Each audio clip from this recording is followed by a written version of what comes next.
وزیر اعلیٰ سندھ مراد علی شاہ نے کہا ہے کہ سادی ٹاؤن اور سادی گارڈن دریا کے راستے پر بنے ہوئے ہیں۔ دریا کے راستے پر پکی آبادیوں کے لیے حکومت سندھ نے کوئی زمین الاٹ نہیں کی۔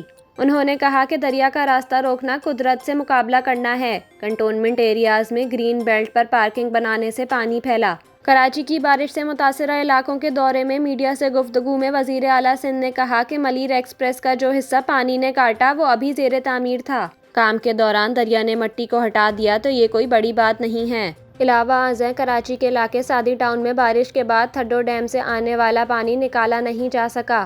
سڑکیں، گلیاں، محلے اب تک ڈوبے ہیں۔ مکانوں میں پانی داخل ہو چکا۔ کئی گھنٹوں سے علاقے کی بجلی بھی غائب ہے۔ مکین ذہنی اذیت کا شکار ہیں۔